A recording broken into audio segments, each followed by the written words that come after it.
Market vitals, the levels you need to triage the market. IG. Wow, Matt. HFR currently back in Bend. Back in black. A month on the road, Matt. A month on the road. Been a long time since I rock and roll. Yeah, this is marketvitals.io is our community. Market Vitals is the stream. HFR, Bobby Half, Mistrade, Matt Davio, Michigan. What a total ridiculous first game. I mean, seriously. Wait for this one coming. Who do they got this week? Hawaii. Oh, did they get to go to Hawaii, or is Hawaii getting a payday? It's at home. It's a night game at home. What's the line? Is the line 30? The biggest Michigan's ever been favored. You pick the line. 42. 51. 51. Holy shit balls. Hey, what did you go? What we had 4 games last week. Did you win them all? Or did any of the dogs covered? 3-1. Ohio State sucked in the first half. Yeah, they sure did. But they won by 10. They won by 10. The line I had was 16. So there you go. Congratulations. You only owe me 2 times. Right on. And NFL tonight with the Super Bowl preview. Let's talk about that. We got Bills at the Rams, since Rams are the world champs. Matthew Stafford supposedly hurt. Rams are favored. I got a couple special bets for everybody that will tease, and you can watch them later. Are you going to share them? Are you going to share them? You got to watch the show to hear them later. Oh, yeah. Hey, Matt, let me share. Because Sure. this just came across my feed, and we're both big golf fans. And I got to tell you, this is the type of action, because this prop bet would have been available if I was, I still can't share. God damn it. Let me share.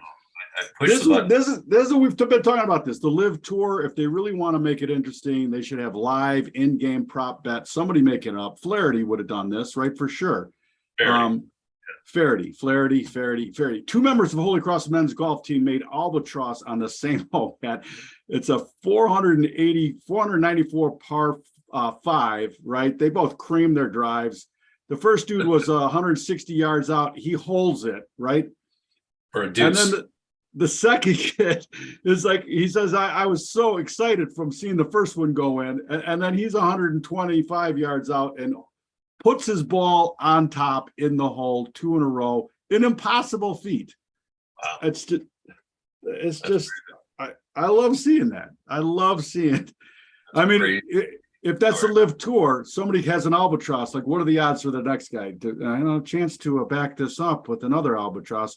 10,000 to 1 with money, against money. And all of a sudden the Live Tour's out of business because everybody piles on it and it happens. And we got to close the book. Right. I've been on the road for a long time, Matt, and amazing the difference in prices being paid to fill up your gas tank across the country. For sure, the most expensive. As you go to the Midwest, it gets cheaper. Kansas was the cheapest, right? Kansas, I actually saw several stations under $3. I think I paid $2.20 or so was the cheapest. But even that, even that $2.20 or $3.20, $3.20 compared to $4.80, $4.90. I mean, it's $30, $40 a tank of gas more money. Right. I mean, how do we not see that in parts of the country, demand is going to get destroyed for so many things if you continually have to put in $40 and believe me, I saw several, when you get to the pump and somebody was there before you, obviously, right? And you see 138 on the, that they just paid to fill their tank. You're like, oh, painful. Anyway, Matt, we've talked about this before, but now reaching a 1984 low, Matt, the strategic reserve. Listen, nobody is talking about this, but this is absolutely happening, and it is the reason why gas is going down. We've got 2 months until the midterms. If you didn't notice, Obama and Michelle, I'm just doing what Obama does, calls him Michael. then he says Michelle. Obama and Michael were there to release some paintings of her in the nude, I guess, and for the West Wing. And then they were saying how great this country is since Joe Biden's been the president. Everything is so much better. That was Obama yesterday. Okay, so the politics is full on right now. They're desperate. Hillary's been talking about her emails again. She's scared because they're coming after her again. Again, So how many this, times? this oil chart. How many times has Trump been indicted in 15 years? Like 100. Yet he's never been charged. He's never been. Well, that was like me, Matt. Felon, never a felon. Anyways, oil yesterday crumbled down here to 81.20 or so, and all the Dow, all the oil bears were just coming out telling me it's going to 60. Well, it's possible, but I for sure think it's possible in that the but I don't price see. destruction. Here's the deal: we got 2 months of Joe continuing to sell the strategic petroleum reserve, so he's been selling them. How much of those are going to China? How much of those are going to Russia? And then we're at the lowest level since 1984. At some point, Bob, as you said, you told me this before we came on the air. There's something like 250 million domestic cars registered in this country. Let's just say 50 of them, a quarter of them are driving, and do the math on that. What's the demand? So people still have to go to work. Like my son just came in from NorCal yesterday, is talking about how the CEO wants everybody back at work, here by the fall. So the CEOs are itching to get everybody, productivity and the gang all back together. So people are going to have to go back to work, right? So like you're going to have kind of some, added demand that hasn't been there in a lot of places, especially a lot of these blue states that have been really shut down. So they're all going back to work, school's back in, and yeah, people are driving. I mean, they got kids to school again. So just the regular day-to-day stuff the demand is way above where it was 2 years ago. Forget about a declining economy, because you got the economy and you got demand. Like they're crossing. It's a weird situation, and people aren't thinking about it. And the strategic reserves are being pinned down. And when those are gone, Bob, what do we have to do? I guess my thought on it is the military for sure has to have a hard no at some level, hard no. You cannot sell another pint of oil. Yeah. Now, I don't know what that level is. Of course, we don't, but at some point that has to be there. 276 million vehicles on the road 2020. That was from registrations. Back in 1984, Matt, it was a third of that on the road. Right. So obviously it's a complicated model. I mean, cars are getting better gas mileage than they were in 1984. But still, all things being equal, I did not see one gas station that it was just pull up and fill. Right. Every single gas station had cars at every pump. I mean, it's unbelievable, all across the country. We talked about this. People were spending like banshees this summer because they hadn't been out in 3 years. So they were like, fuck it, I'm going out. I am going out. Right? So oil looks like to me too that for sure there is some destruction in demand, but like you said, if everybody's going back to work, people got to fill their cars with it. And it just blows me away. I mean, how many people yelling her tweet that we want to be off of the Middle Eastern tip. Yeah, well, why is the FOMC head even talking about fucking energy? Like it's insane. Like we're in if you can't see all this, like if you can't see what is going on, like you should be. Matt, all these things too, oil to the moon. Let's look at the dollar, because we've been dollar bulls for pretty much ever, as far as Market Vitals, the stream is concerned. We have been dollar bulls. We were buying it at the bottom at 88s, and now it crossed 110 this week, and we've been talking about it. It's actually pulled back the last couple of days, but it is. Hang on one second, I've got to cover a little bit here. Trading. He's trading again. He's trading. The bounce came, so gotta sell a little bit, or gotta. I sold them. I got to buy a little bit. Anyways, crude got up to actually 110.70 or so, and I'm going to share that for you. And here it is. I mean, this is a daily chart again on the DXY. We've been talking about it for a long time. And again, double bottom here. We loved it back here in early 01. We said that will probably be the low. We talked about it. I remember talking about it live on the show. And, you know, by the dollar, this thing's going to rip. And we called for 120. Why did we call for 120? Because that was the last high. Now it's off to the races because we've taken out all these highs that we were just waiting for. And they really happened, Bob, before you were gone.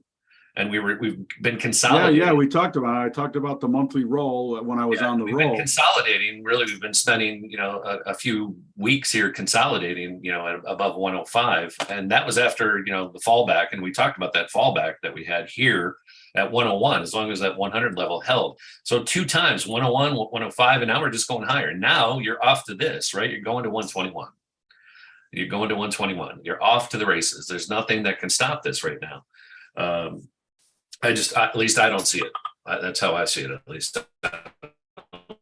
Bada bingo. That's what I see. And again, everybody's bearish the dollar, and they've been wrong for 2 years now. So just take the chart for what it's worth. But this thing's going higher. They've been wrong since 2009, when the dollar bottomed at 71, when the world was coming to an end. So again, we're going to need bad news. We're going to need bad economic news before this thing goes down. We're going to need total collapse and confidence in the government. We're not there yet. We're not even close. So until Matt. Yeah. Part of this, you know, we talk about the dollar index all the time, and that's a basket of currencies against the dollar, right? Right. But in the news now, very interesting, I think, and I want you to pull the chart up. And that is the Queen. She is on her deathbed, apparently. She's been dead for years. Wait a second. The Queen, the Pope, and Colonel Sanders before he turned tits up. It's a you know, they meet at the Meadows, Matt. I'm not sure if you know the movie I'm talking about. So I Married an Axe Murderer, Mike Myers. But anyway, the Brits have a new prime minister who seems to have a lineage of thinking that the crown is an outdated model. Yeah. The crown has a lot of money, but its money in world standard is looking pretty shaky. Let's look at the pound. We have not called for the pound at par. I saw somebody else call that out the other day. Look at the pound. It really is. Well, no, we went to 90. We went to 98.70 on Monday, and we rallied on the dollar selling off the last couple of days, and we got back. No, the pound's 114. Well, I'm just looking at the euro. No. Let's look at the Great British Pound. Oh, I'm sorry. It's pound. The pound's up 14. I got you. Because I was going to say we're already below one par on the euro. Yeah, let's look at a longer term chart here. We can do that. And you know, this has been nothing but death. I mean, seriously, when you look at that, this is obviously this is a daily chart. We're making new lows. We made a new low here at 114, basically. And below that, Bob, you know, we go to a weekly here, and again, this is new low territory. We haven't seen this since 2001. This is the future. So, you know, obviously the pound was alive before that. This is when Jay-Z was wanting to be paid in euros and pounds. He was wrong. So all those euros and pounds that he had, he's basically lost, you know, a good 30% of his money by that move. So don't listen to Jay-Z, and don't listen to, you know, whoever the other sports people at that time were saying. Probably LeBron was saying, pay me in euros. He probably did. Or he was getting paid in yuan. I mean, sure it was. What is it? Yeah. What's the Chinese currency? The yuan. It is the yuan, right? One on one for him.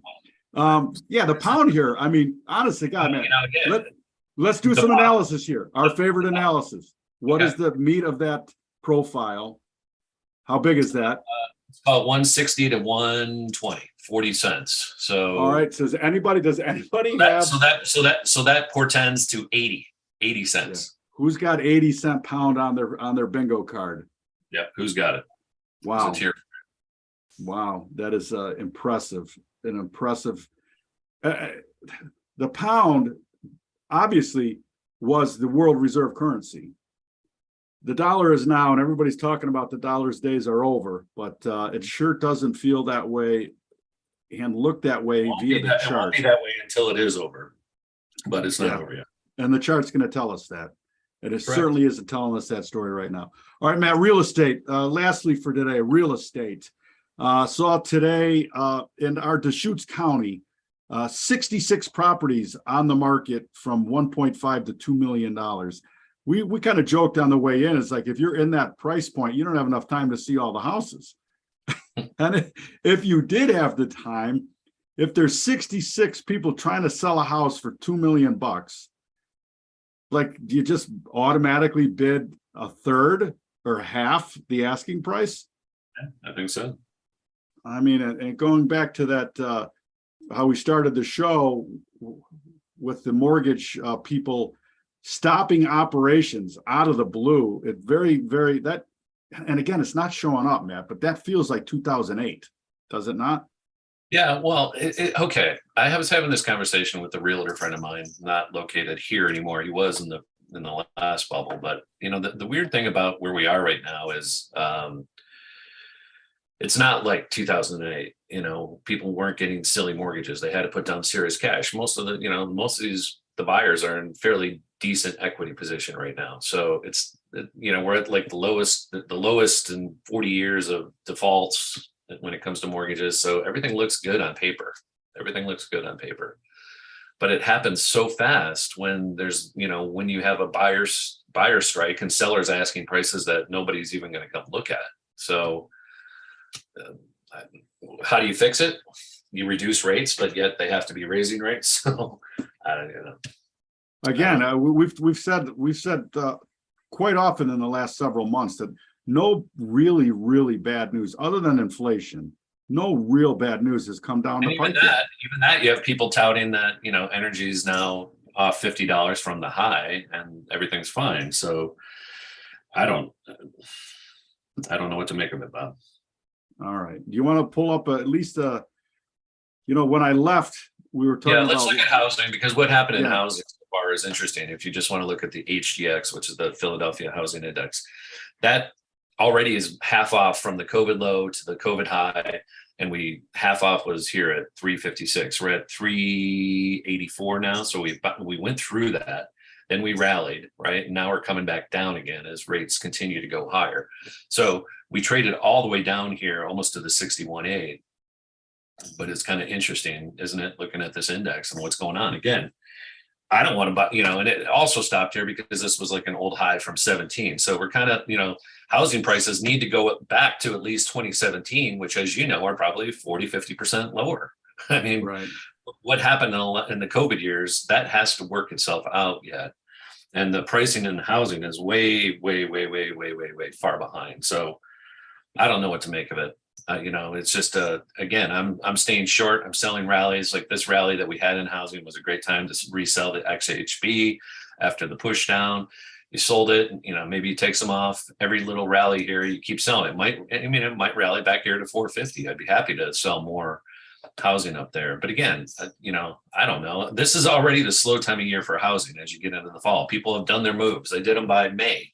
So that stuff doesn't even show up. And then next year, whatever happens in the world, I just don't see things getting better. And I don't see people going, oh yeah, I'm definitely, I lost my job, so I want to buy a house now. Like I don't see how that turns the course anytime too soon. I think it's going to take 5 to 10 years.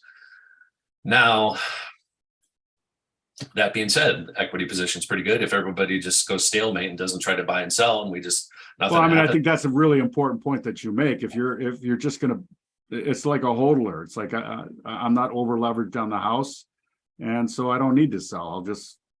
I'll hodl the property. Right. Last but not least, Matt, lumber. What happened? Like I said, I've been on the road. I've been in and out looking at markets, but for sure have not peaked at lumber in a while, and I'm not sure the last time we looked at it.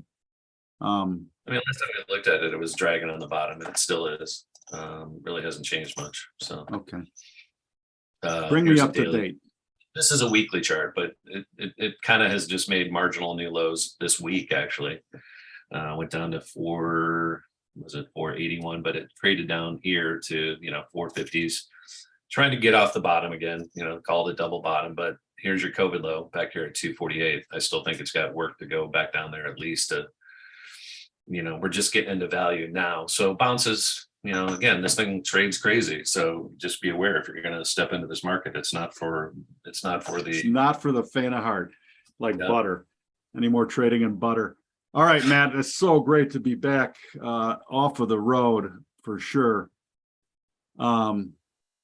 That's what we got. Please visit us at marketvitals.io, and Matt Davio right now is going to give us his daily double for tonight's NFL opening football match. I basically, it's like a 2-point line for the Bills. I got some prop bets. I got the over under is around 50. Take the over. 50, 51. Take the over, even though, again, offenses tend to be a little weird in the beginning, but what the heck? Let's take the over. It's a big number. I like to push on those big numbers on the overs. And then 2 prop bets on the first touchdown. You got plus 1,200 for Dawson Knox to score the first touchdown. So take him plus 1,200 if he scores first. And then let's put the Rams Cooper Kupp, doing the same thing. So one of those 2 guys scores, you win. And if you don't, they're just a small little prop bet. But that Cooper Kupp pays plus 650. Right. So I like those odds and small money bets, big paydays. Let's do that. I don't like again, I suck at pro lines anyways.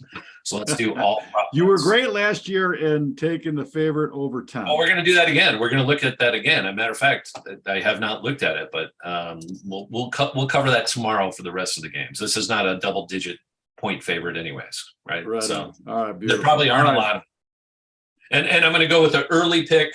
For all you Lions fans, take the Lions getting the points at home. Hey, you know what I did? You know what I did notice, Matt? What's that? Is the Lions now are only on 125 to 1 to win the Super Bowl. The Bears are still 150 to 1. Wow. Yeah. Very, very nice. Very nice for you Lions. 1250. Well, it depends on which one you're looking at. Yeah. But you're saying 1,250 for every 100 you bet. Yes. It's not 120. Well, it said 125, and the Bears. The site that I'm looking at. That's for every dollar bet, probably. Yeah. Whatever. Yeah, same difference. Yeah. Well, let's get Davey Portnoy in. Dave, you want to ring in on this? Yeah. Okay. Thanks, Dave. All right. Please visit Amazon. Market's going back up again. Good luck with this market. Good thing I covered those down there because we're up 70 points since then already. This market is whipping. Amazon.com and search Shrimp Mojo, the offering from Manja TV, the best shrimp rub you will. By the way, I was watching a little cooking, and we're gonna do the Mexican inspired deep fried shrimp with the seltzer water. Have you ever seen that? Oh yeah. You put the rub and the flour and you put it in seltzer water, and then instead of like the triple dredge, you go flour, egg, and then breading, right? You just go. You're talking out of my league, so. Well, I'll have pictures. The Shrimp Mojo deep fried shrimp tacos on tap. All right, pal. Thank you so much. Peace out.